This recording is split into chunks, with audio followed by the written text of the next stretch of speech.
Washington Journal continues. And we are joined now by Richard Perle, resident fellow at the American Enterprise Institute, former Assistant Defense Secretary. Good morning. Good morning. Thank you very much for joining us. This is the Weekly Standard.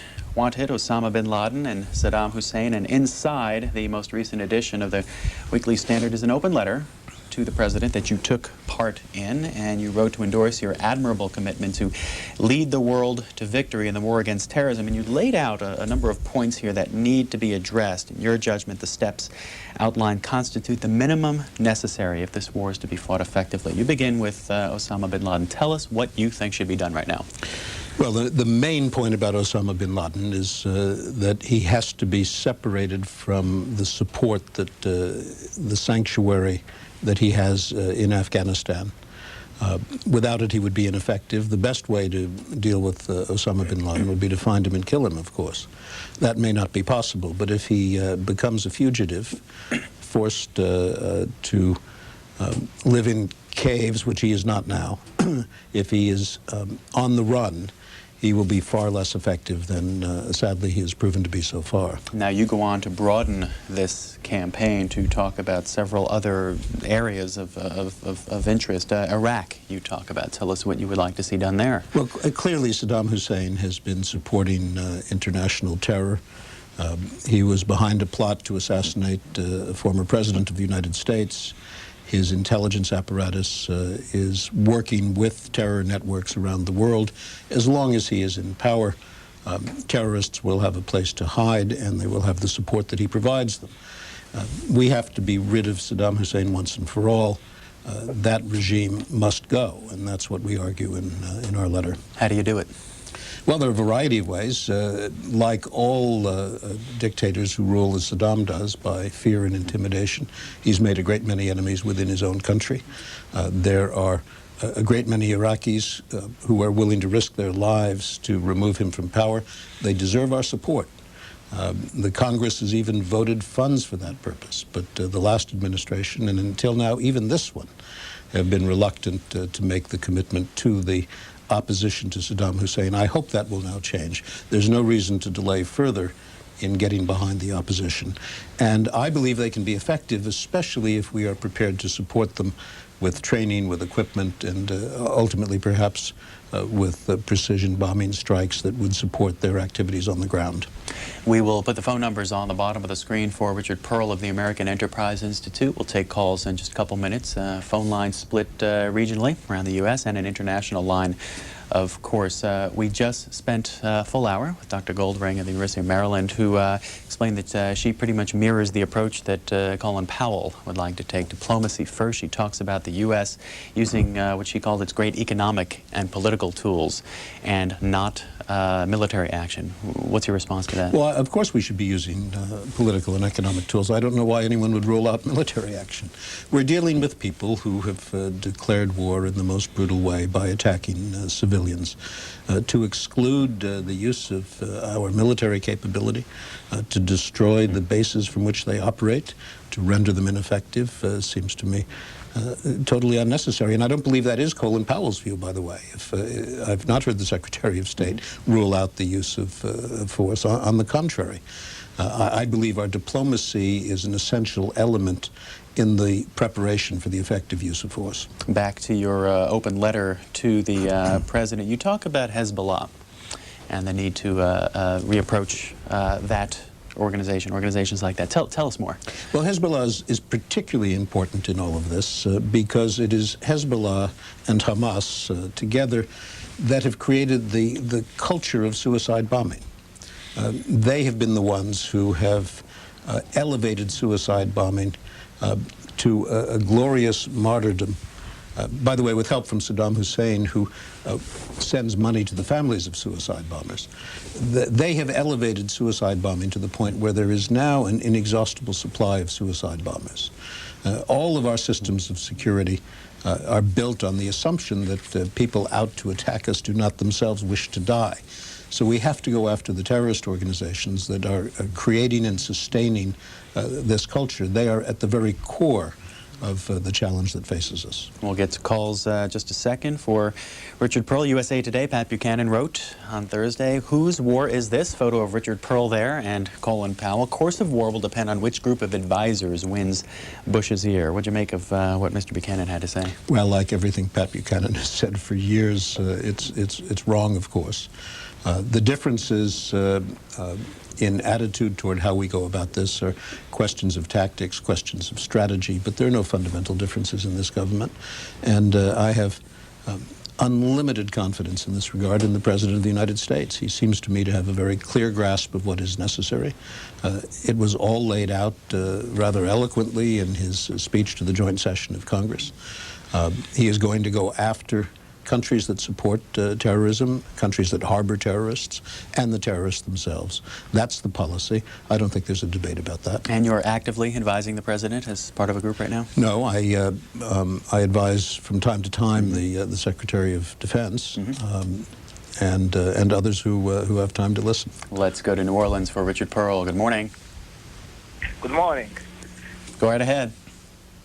I live currently in New Orleans, Louisiana, but originally I'm citizen of Azerbaijan. That's one of former Soviet Union republics. And I have 2 questions. But first of all, I want to express that people of Azerbaijan support United States. I want to express condolences. And Azerbaijan itself has experienced suffered a lot from terrorism. We had 3 times subway stations in our capital were blown up by terrorists and several hundred people died. So that's the point I want to bring. That I think Mr. President Bush was very right in pointing out that the war on terrorism, not on any specific nation, not on Islamic nations, not on any religion at all. And a lot of other terrorist groups besides Muslim terrorist groups. I understand that Muslim terrorist groups are primary enemy, and I support U.S. at first. It had the people who perpetrated acts in New York and Washington need to be punished. But I think it will be good for U.S. if after that, all countries which harbor terrorism, and I want to bring a point that, for example, Armenian terrorists has been targeting Turkish diplomats for decades, and a lot of them now live freely in Armenia. So that's what I think. If U.S. goes and puts pressure on every country, that will win support. Let's get a response from our guest. Well, the war against terror cannot be one in which we pick and choose.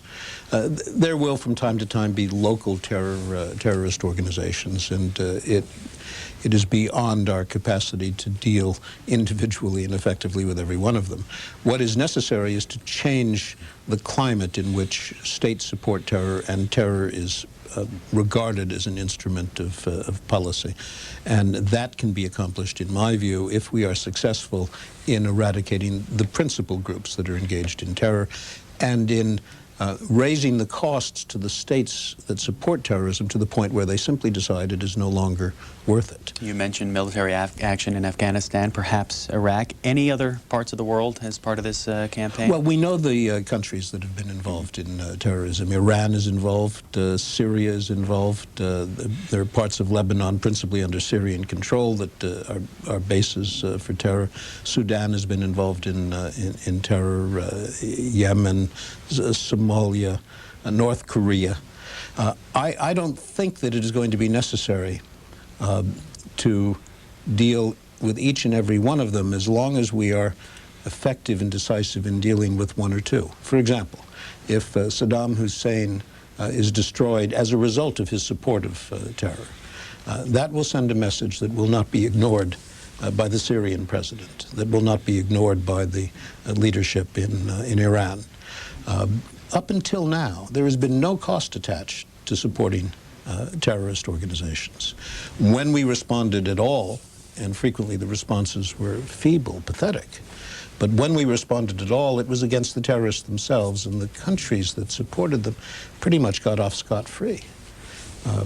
If we make it easy to support terror, if we make it cheap, we will find terrorists get a lot of support. If we make it costly, prohibitively expensive, I think we'll see a very sharp decline in the sanctuary, the logistics, the communications, the intelligence, and the money on which terrorists depend. We have a call for Richard Perle from London. Hello.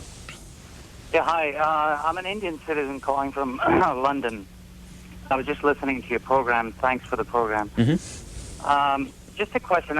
You know, India has been dealing with terrorism for like past 2 decades, and I'm glad that the world is realizing how the terror strikes everyone. And I just have a question for your guest. And when he says that you should go after, because there are supposedly like 60 countries that support terror around the world. Now, how do you plan to tackle? You can't bomb every one of them. And if you start bombing, you know, particularly Muslim countries, you're talking about 1.2 billion Muslims in the world. Are we planning to kill every one of them? Something we sort of touched on in the last answer. No, of course we're not planning to kill Muslims. Muslims are not targets of this campaign. The targets of this campaign are terrorists and the leadership in the governments that support them. And it's not 1.2 billion Muslims by any means. It's actually a very small number of people. And the way to go about this is to change some of these governments. Because above all else, the Saddam Husseins of the world, the Taliban leadership, for example, Mullah Omar, above all, they value their grip on power, their rule.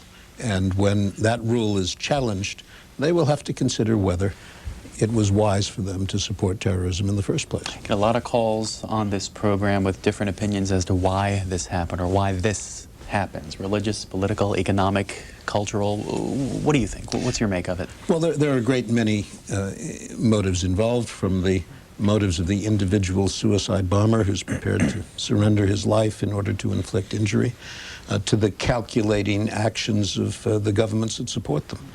When Saddam Hussein supports terror, it is in large measure aimed at vengeance.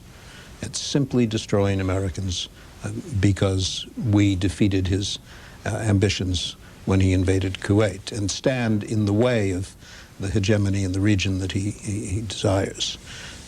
So there's a whole range of motives. I do not believe that that fundamental to this is some battle between Islam and the non-Islamic world. I think that most of the Islamic world wishes to live in peace and are as horrified as we are at what has happened. What's the significance of the UN action on Friday, its resolution requiring member nations to fight terrorism? I think that's a good thing. But UN resolutions, as we've seen in the past, amount to little unless they are enforced somehow.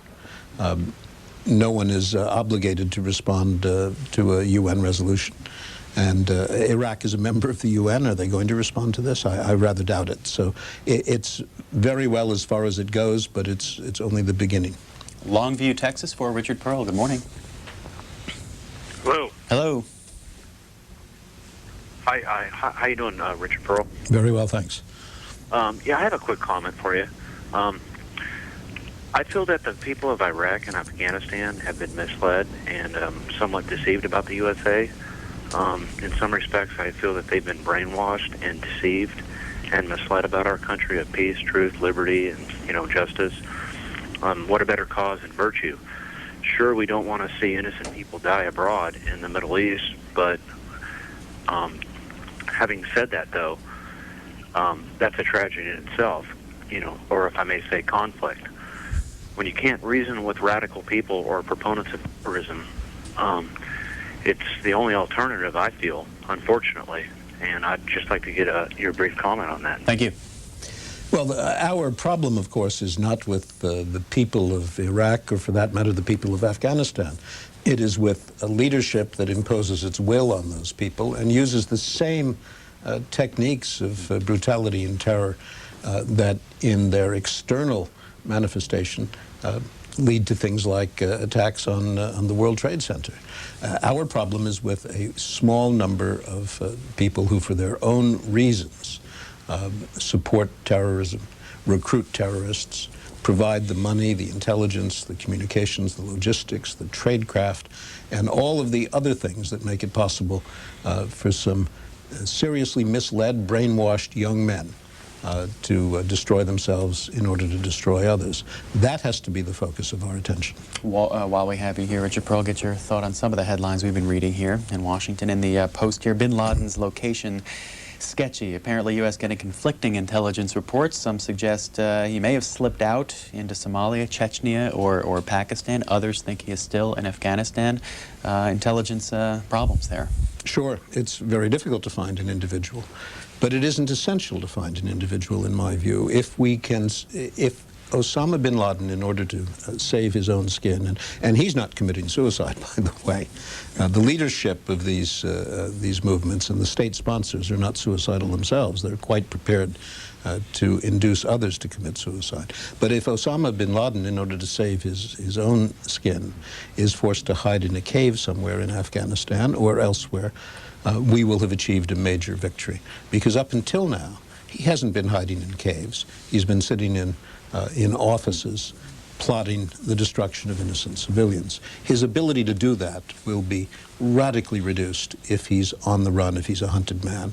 And that is probably the most we can hope to accomplish, not only with bin Laden, but with others. If we can drive the terrorists into a situation where most of their energy goes to staying alive themselves because they are being hunted down, we will effectively win this war against terror. So that would involve, would it not, a sustained military campaign in that part of the world, perhaps in Afghanistan, to keep him running, as you put? We're going to need a sustained campaign. The best way to shorten this campaign would be to change the governments that are now harboring him.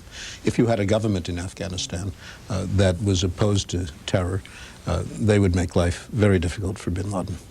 How does the U.S. have a sustained campaign and continue to win the support of other countries, particularly in that part of the world, as time goes on? Well, I think as time goes on and as we demonstrate that our objective is a vicious leadership that has no broad-based support anywhere, there will be tolerance for what we're doing. In any case, whether we have support or not, we have to do what we must do to defend ourselves. It is a great mistake to think that we will defend ourselves by signing up a long list of countries who say they support us. Those who truly support us will be with us until the end, and those who are induced simply to say so are of little use in any case. But we were attacked, not others. We must defend ourselves. Jacksonville, Florida, for Richard Perle. Good morning. Good morning. Mr. Perle, I read a little bit about your letter that you and your band of neoconservatives has sent to our president, and I'm certainly hoping that Mr. Colin Powell's side wins out in this schism that seems to be developing. We've already expended a lot of treasure of this nation defending the Israelis, and it seems to me that your side, instead of just trying to attack the terrorists who attack this country, also wants to put a little hurt on Israelis' enemies too, and I'd just soon leave them alone right now. We've already created enough ill will in that part of the country. All right, thank you. And there's the section of your letter, the open letter, Richard Perle, Israel and the Palestinian Authority. Tell us more specifically about what you think should happen there, and then respond to the caller. Well, clearly, we are dealing with a network of terror, and it is absurd to try to distinguish between the suicide bombers who attack teenagers at a discotheque in Tel Aviv and the same culture of suicide bombing that is organized to attack the World Trade Center and kill Americans. I don't know what this caller thinks. Does he believe that we would not be attacked if we stopped associating ourselves with the only democracy in the Middle East? It is very dangerous indeed to take the attitude this gentleman has taken, because what it says to the terrorists around the world is, if you want to do damage to Israel, and many of them do, attack the United States, and the United States will abandon Israel. And if the network of terror we're dealing with comes to the conclusion that the quickest way to achieve their objectives with respect to Israel is to attack the heartland of the United States, we will be subjected as the Israelis have been subjected not to the occasional terrorist act, but to chronic terrorism. A lot of callers this morning, Richard Perle, didn't so much say abandon Israel, but take a more balanced approach. I think our approach is entirely balanced now. We have involved ourselves over many years in an effort to bring about a peace between Israel and the Palestinians. I don't see how that can be characterized as unbalanced. And it was about the time this trade center bombing was being plotted, as the plans were being drawn up. That happens to have been a moment when the United States was deeply involved in encouraging negotiations between Israel and the Palestinian Authority, and we were a hero in the Arab world at that point. So it's a great mistake to think that we will enhance our security by diminishing our ties with Israel. Back to the phones for Richard Perle. A little bit more than a half hour left in this segment. Mission Viejo, California. Good morning. Yeah, good morning, Richard. First, Morning. thanks for taking my call.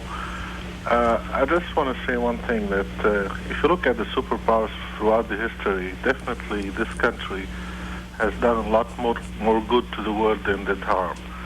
And the sad thing about it is we are very, very weak in spreading this message to the world. We don't try to show that we really mean good to the world. Now, one of the things that really upset me is we have to go after bin Laden, we have to go after his terrorist network. But I'm a little bit afraid, that we might be perceived as arrogant by saying, if you're not with us, you're against us. We should try to give some legitimacy to our fight against terrorism after we get rid of bin Laden, and try to get the UN or some international body involved on our side, just to, ease our picture as an arrogant superpower. Thanks, Richard Perle. Well, if it is arrogant to defend oneself against attacks on our civilian population, then we will be arrogant. I really think that's a misplaced emphasis. We were not attacked because we are arrogant. We were attacked because there are people who wish to destroy our way of life and what we represent. And what we represent is the Western tradition of liberal democracy, and the people who wish to destroy us represent an entirely different way of life.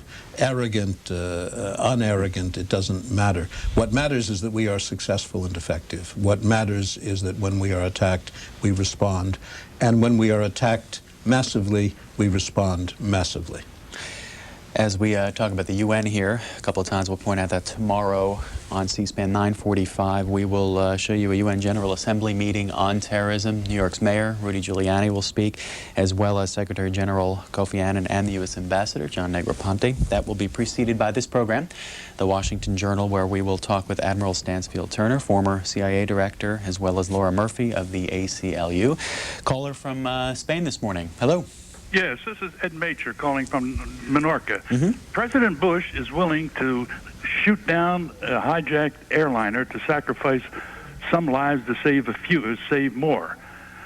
The bombers, the suicide bombers, their families are getting health benefits, schooling for their children, and his act is being glorified in a shrine. Want to respond to that? Yes, if Israel is knocking down the homes of the families that the suicide bomber comes from. If they do it with the families inside, you will see how fast suicide bombing stops. Want to speak to that, Richard Perle?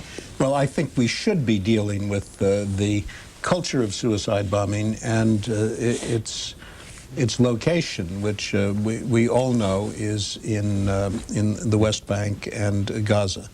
That is now the responsibility of the Palestinian Authority, and they have failed utterly to achieve control over their own territory. There are parades in Gaza, parades in the West Bank, in which suicide bombers are celebrated, venerated, made into heroes. On any Friday in the mosques in those places, you will hear a call for suicide bombers. I have seen videotapes of Yasser Arafat calling for suicide bombing. We have to come to grips with this. We can't pretend it isn't there. And that means insisting, demanding that the Palestinian Authority bring this culture of suicide bombing to an end. New York Times, some experts say U.S. is vulnerable to a germ attack. Been hearing a lot about that, chemical or biological weapons. Speak to that if you could. Well, I think that danger, which cannot be excluded, is sometimes overblown. It is not easy to administer either chemical or biological weapons.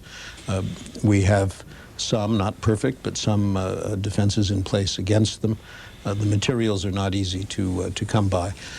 But there are dangers there, and it is one of the reasons why it is vital that we recognize that this war against terror is much bigger than the war against Osama bin Laden. The ability to deliver chemical and biological weapons, perhaps more than other dangerous weapons, depends on state sponsorship. And by the way, nuclear weapons will not be far behind. And the states that sponsor terrorism are precisely the states that have programs aimed at producing chemical, biological, and nuclear weapons. How much would you be concerned, if at all, about a germ or a chemical attack against actual troops in Afghanistan? Well, it's a real concern, and we have, in the past, equipped our troops to the degree that we can, and we can do quite a lot to protect them against those hazards.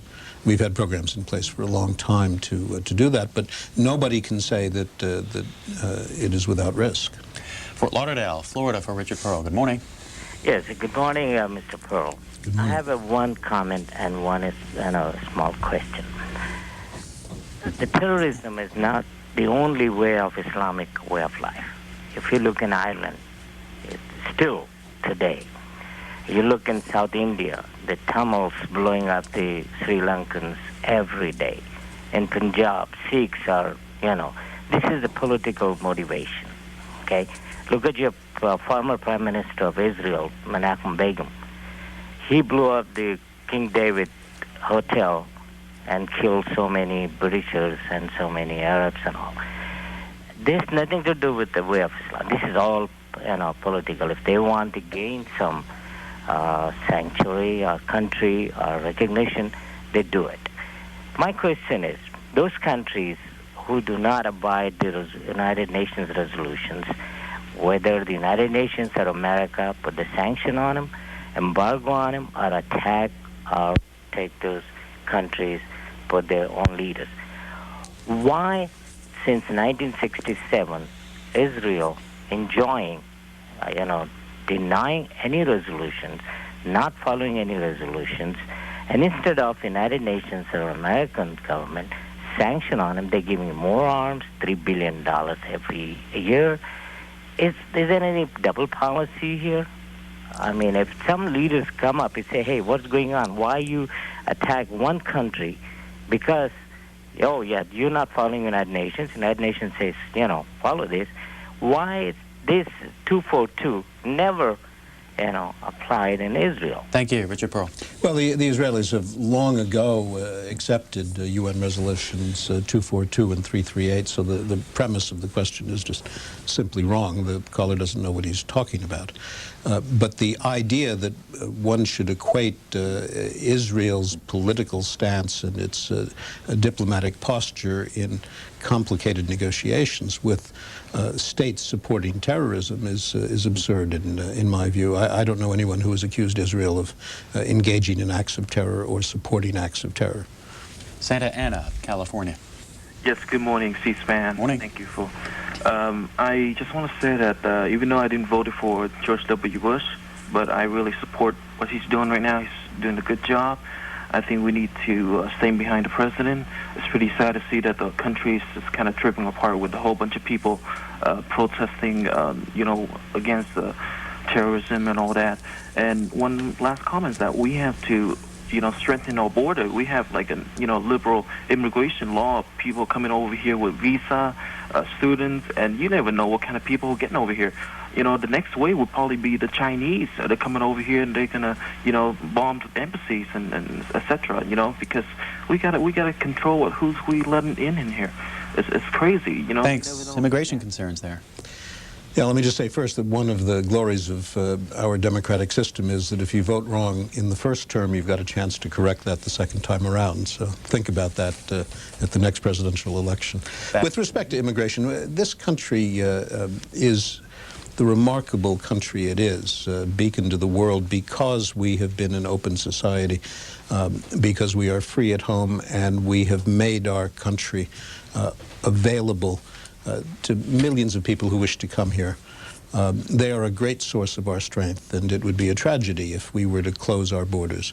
Surely we should be more careful in scrutinizing people who are permitted to come here, and in particular people who are permitted to come here on a temporary basis. So I don't believe there's an inconsistency between remaining the open society that we are and benefiting as we do from the inflow of people from all over the world and protecting our security.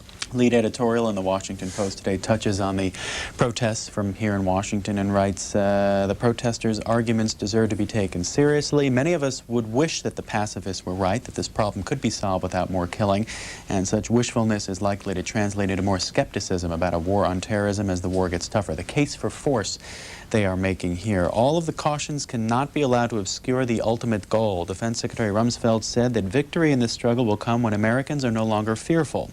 Children will have to go off to school, and we have to be reasonable expectation that they'll be coming home from school, the Secretary said. But there's a much more measurable and therefore maybe even more difficult objective which the President set and the country must stick to, that no government be permitted to harbor or support international terrorist networks that seek to do Americans harm. That goal can't be achieved without force and the threat of force, much as everyone would wish otherwise. Foreign aid and better understanding among peoples, lovely as both are, won't by themselves get the job done. The lead editorial in the Washington Post. And we have a call for Richard Perle from San Diego. Good morning. Good morning, Ambassador Perle. I'm calling, I heard what you had said, and I'm calling from San Diego, a 30-minute trolley ride from the border with Mexico. I just threw that in at the last minute. What concerns me is that, at least in this part of the country, there's a desensitization to what occurred. I think when the ultimate death toll is whatever figure comes up, it probably will be over 7,000 people. And that was in one day. Now, we went through the Vietnam War, and approximately 60,000 GIs died over a period from roughly 1964 to 73. Here, almost 1/8 of that total from Vietnam was killed in one day. And yet here, people seem to react as if what they saw on TV was a movie, like the Towering Inferno. There's a bit of an all-too quickness to kind of put it out of the mind. So that, yes, I believe it's good to get back to normal, but I think there's a fine line between denial of what happened and getting back to normal. I think that right in the center of things in Washington, D.C. and New York City, where the trauma occurred, yes, I can well imagine the importance of picking up, lives that have been shattered by loss and grief. But in other parts of the country, I really am concerned that there is not the sense of what a catastrophe, how this was perpetrated. All right, thanks. You agree with that? Well, I'm not in San Diego. I'm in Washington, where people are, of course, seized with the immediacy of this tragedy and determined to do something about it.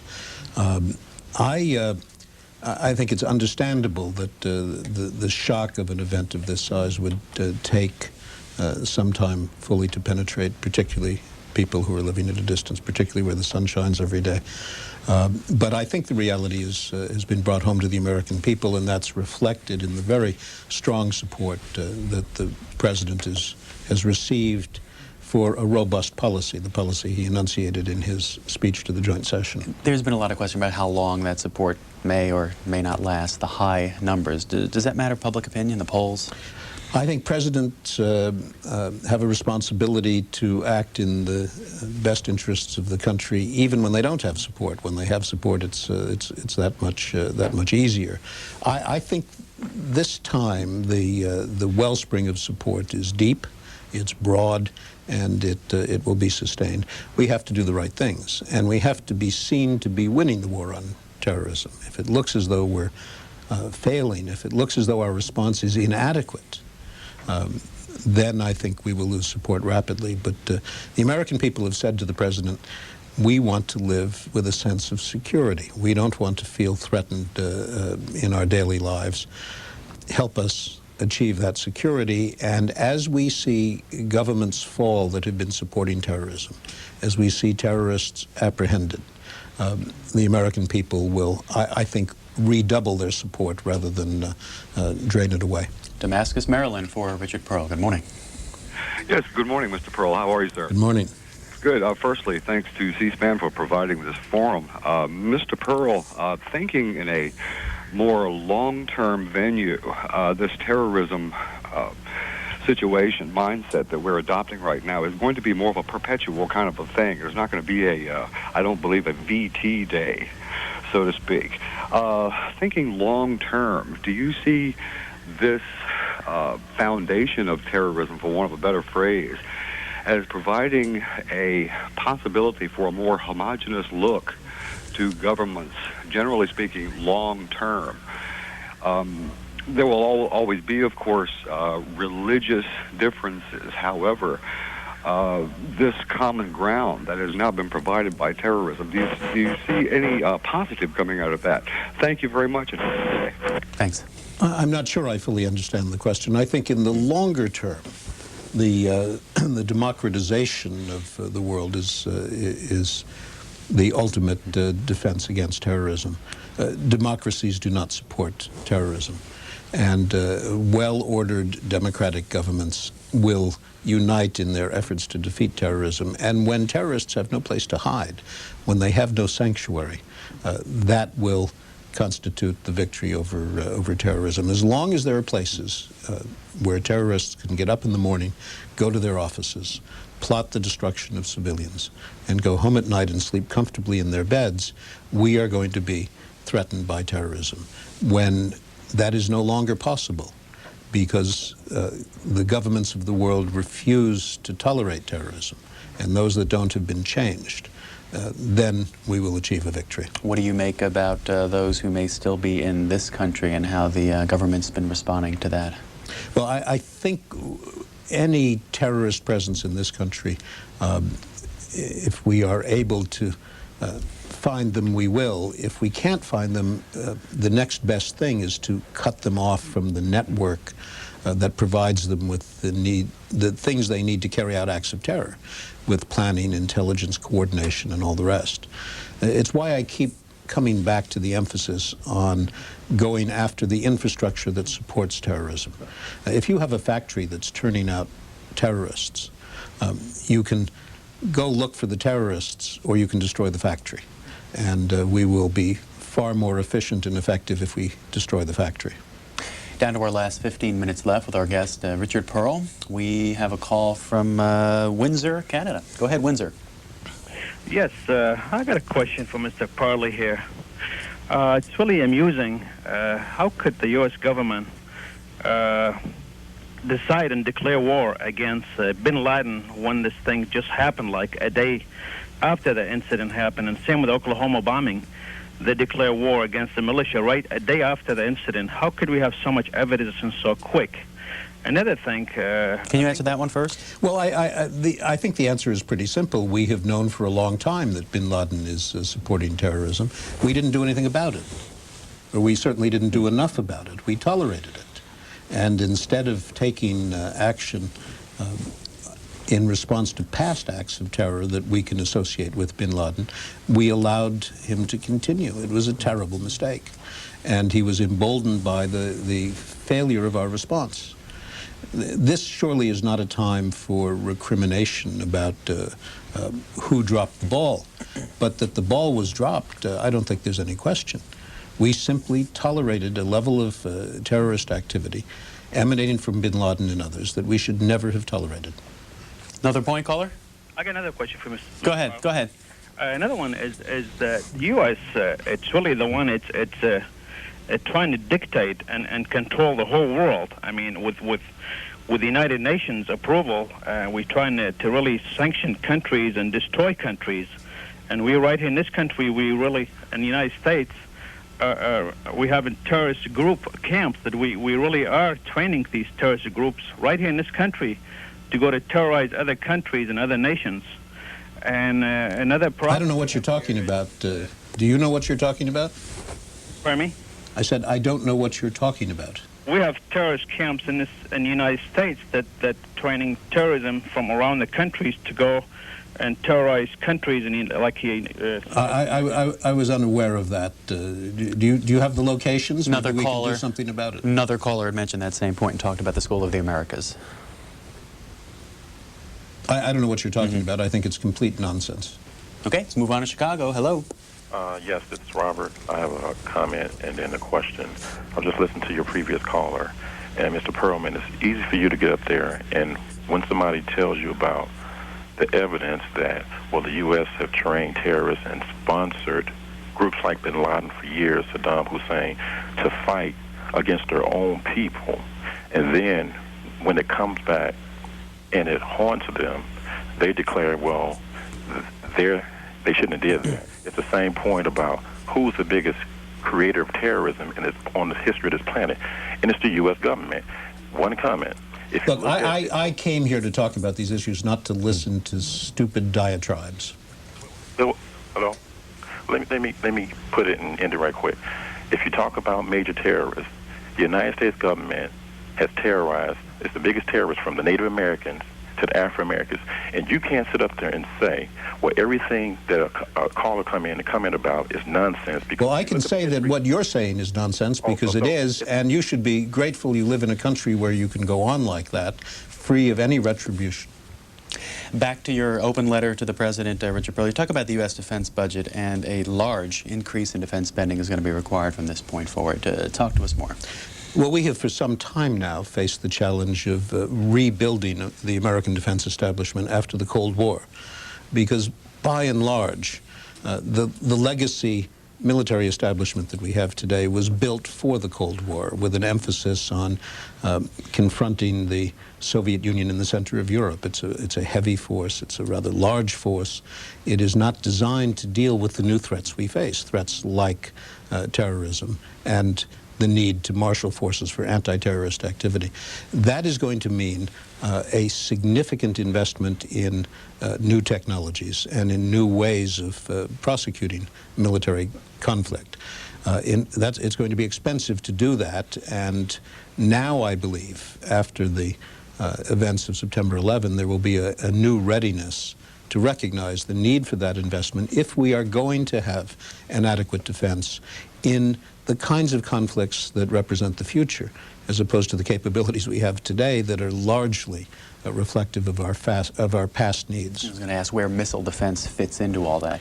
Well, missile defense is part of the defense against weapons of mass destruction, a very important part.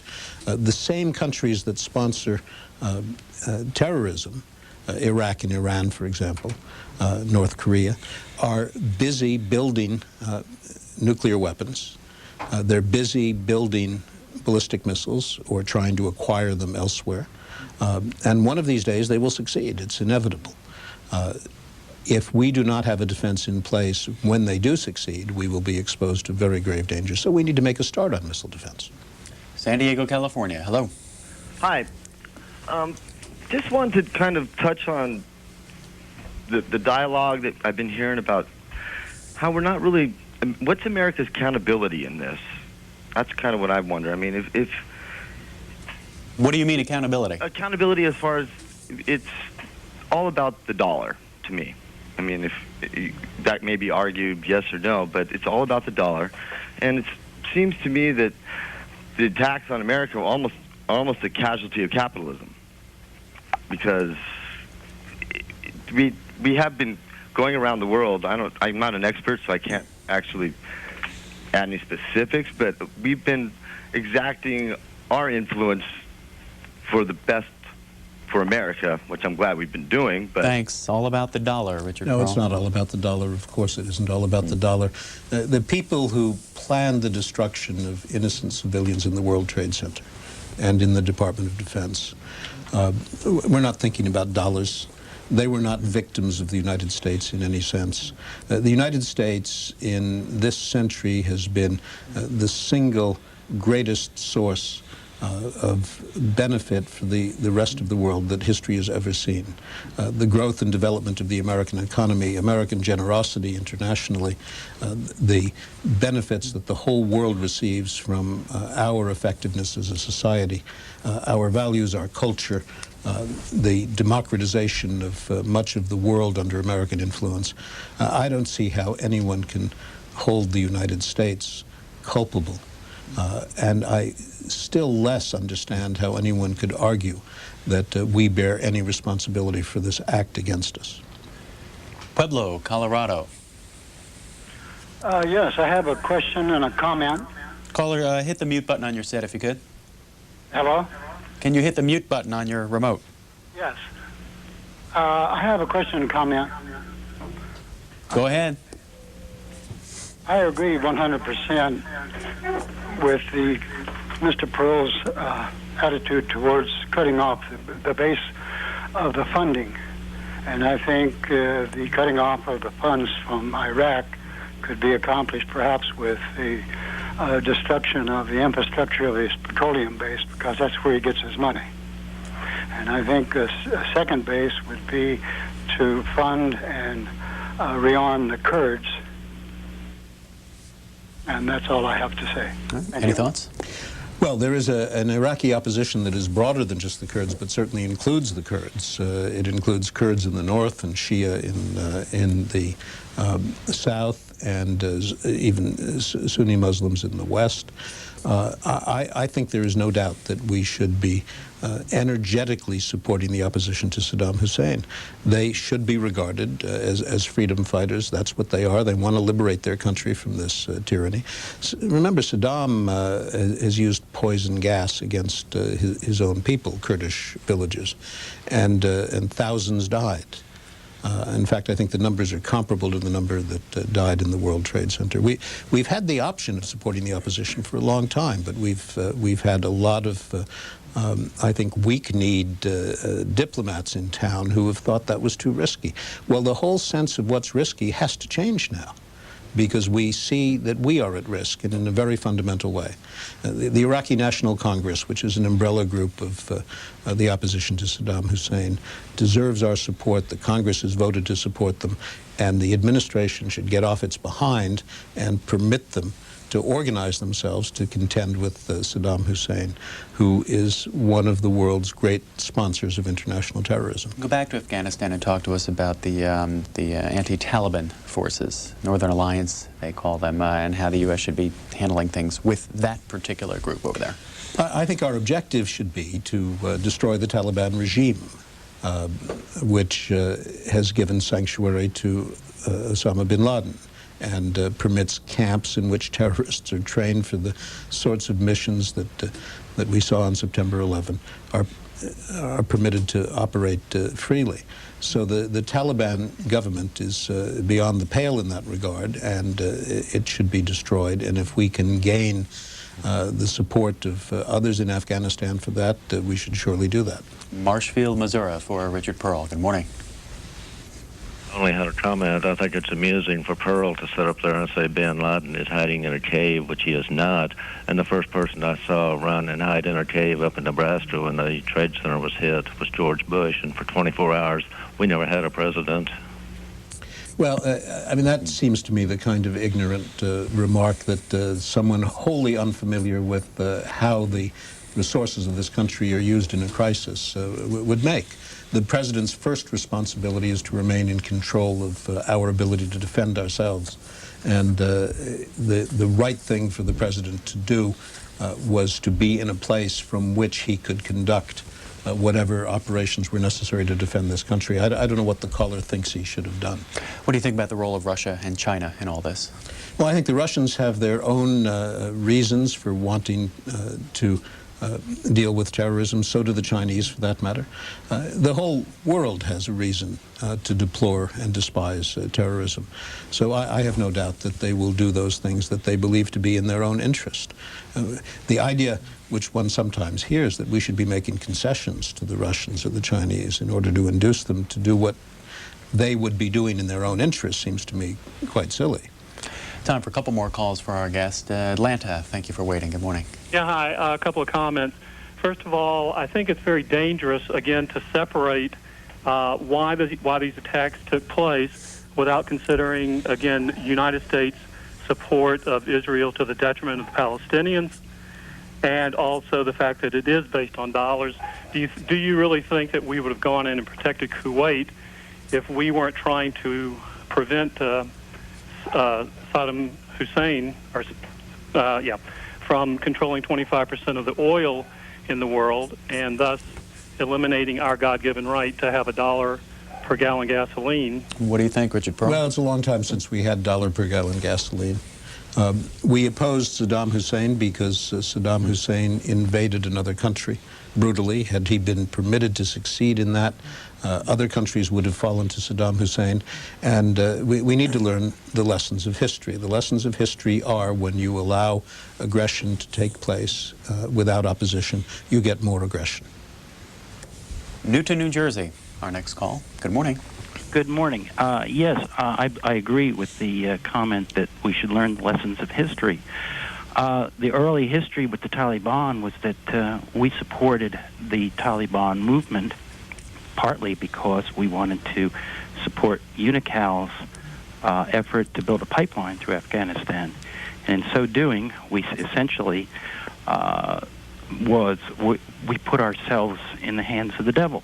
And I feel like that if we continue to support these kinds of economic interests rather than supporting our foreign aid effort, for example, the U.S. Agency for International Development, which only gets 1/10 or less than 1/10 of 1% of the U.S. budget, that we will continue to spawn more Talibans.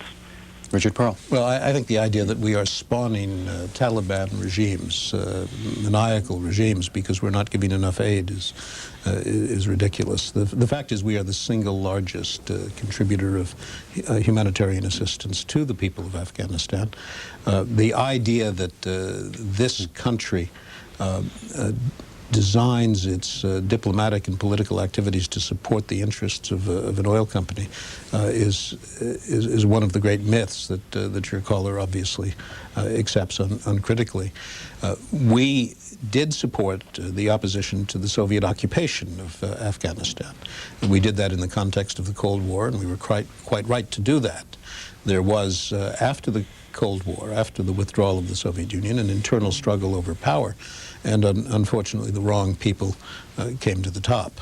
And so we're now faced with a government that supports terrorism. But the idea that this is the product of our promoting the interests of UNICAL or any other company is just silly. Last call for our guest. Another call from London. Welcome. Yes, it's a comment. I'd like Mr. Perle to comment on the following. While I understand your State Department wishes to include both Syria and Iran in this coalition, don't you think to attempt to bring them into this coalition is a policy that's seriously flawed in the light of the fact that these two countries support state terrorism? Yes, I agree entirely. I don't believe, by the way, that the Department of State wishes to bring Iran and other states supporting terrorism into the coalition. I noticed that the British Foreign Secretary made an unsuccessful visit to Tehran, in which he told the Iranian leadership how proud he was of having suppressed an anti-Iranian terror group operating in the United Kingdom, and they, as he tells it, then said to him, He asked them to do the same to suppress Hezbollah and Hamas, and of course he came home empty-handed. It was an absurd mission. We will not succeed in the war against terror if we reach out to states supporting terror and ask them to help us. They're not going to help us, and we will only corrupt our own position and deprive ourselves of the moral high ground if we chase terrorist states to fight against terrorism. We say thanks to Richard Perle, resident fellow at the American Enterprise Institute. Appreciate your time. Pleasure. And thanks to everybody who phoned in. We'll be back tomorrow with another edition of this program, 7 a.m. Eastern Time. Among our guests, Stansfield Turner, the former CIA director, and Laura Murphy of the American Civil Liberties Union. Journal starts every day, 7 a.m. Eastern Time, 4 o'clock Pacific here on C-SPAN. Enjoy the rest of your day and your weekend, and we'll see you tomorrow.